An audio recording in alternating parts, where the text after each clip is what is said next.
एक बार की बात है, एक गांव में एक कालू कौवा रहता था। उसकी जमीन कई सालों से सूखे का मार झेल रही थी, उसमें कोई फसल नहीं उग रही थी। एक दिन कालू कौवा टहलता हुआ जा रहा था तो उसने देखा कि उसके खेत में एक गणेश जी की मूर्ति है, जो कि कई सालों से थी। फिर कालू कौवा मूर्ति के पास जाता है और गणेश जी से कहता है, हे गणेश जी भगवान, मुझे माफ कर दो। आप इतने सालों से यहाँ हो, मैंने आपकी पूजा आज तक नहीं की, अब से मैं आपकी पूजा रोज करूँगा। फिर कालू कौवा अगले दिन सुबह गणेश जी के लिए 2 लड्डू लाता है और दोनों लड्डू चढ़ाकर गणेश जी की पूजा करके घर चला जाता है। फिर जब कालू कौवा अगले दिन आता है तो वह देखता है कि लड्डू के कटोरे में तो एक सोने का सिक्का पड़ा है।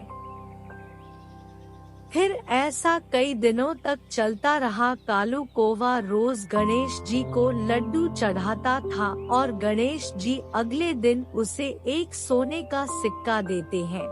फिर एक दिन कालू कौवा को किसी काम से बाहर जाना था, तो वह अपनी पत्नी टुनी चिड़िया को कहता है कि रोज गणेश जी की पूजा कर देना। टुनी चिड़िया ने ऐसा ही किया। चिड़िया रोज लड्डू चढ़ाती तो उसे भी अगले दिन गणेश जी सोने का सिक्का देते।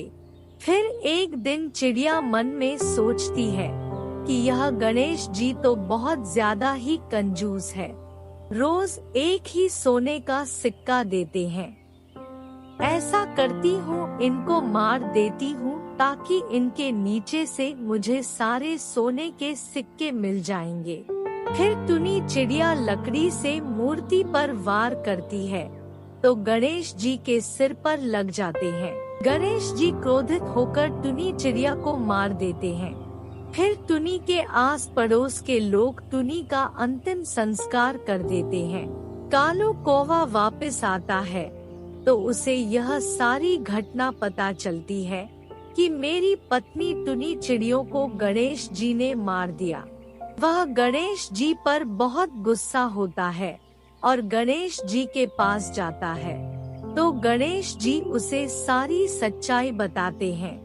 तो कालू कौवा बोलता है, मुझे माफ कर दो गणेश जी महाराज, मैं मेरी पत्नी की तरफ से आपसे माफी मांगता हूँ।